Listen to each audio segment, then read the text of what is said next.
No, you can count me in, boys. I am off it. I am jack of them practical jokes, they give neither pleasure nor profit, and the fellers that plays them are mokes. I've got sense, though I once was a duffer, and I fooled up my share, I allow, but since conscience has made me to suffer she has begging away at me now. You notice I've aged rather early, and the wrinkles are deep on my face that sore I am 69, barely. Just camp, and I'll tell you my case. It was here on the Springs, we had hit it, and we working the lead on this spot, and we were, to my shame I admit it, a rather unprincipled lot.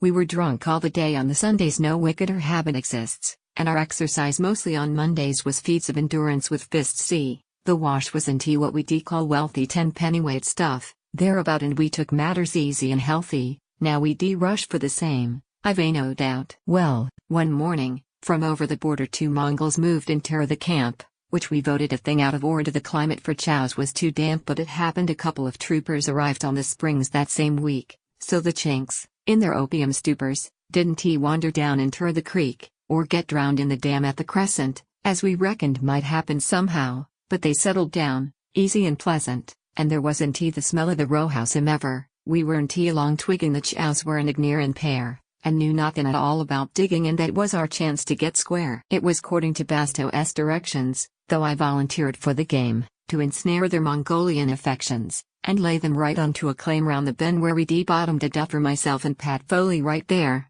where the sinking is deep and is tougher than the hobs of Gehenna, I swear.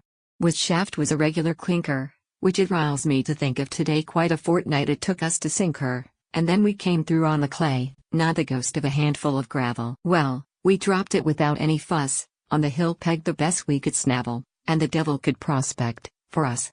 But the pagans were not a bit wiser, and I counted it pretty fair game to appear as their friend and advisor, and induce them to take up that claim, by cracking the laying position so as to get them to sink on the clay, till they struck a hot shop in perdition or tapped water in Europe some day. But the heathens were mighty suspicious, wouldn't have it I cared for their sakes here. I state that all Chinkies are vicious and I hate them like fever and snakes. Then I tried a new system of dealing, and offered advice at a fee, and they caught on like winking. Fine feeling is wasted on any Chinese. So they pegged out our cast-off, the duffer their rights they had made out exact, and Ockett, who was boss, wouldn't suffer any little neglect of the act, and I put in their pegs to a fraction, as grave as a brick on a hob, rigged up things to their full satisfaction, and charged them 5 quid for the job. Well, the heathens soon set their picks going, and they seemed rather fond of the graft, though the boys had trouble in stowing a heap of dead things in the shaft, and we chuckled and thought we had got 'em. I knew I could tickle the pair to keep sinking on into the bottom for gravel that never was there.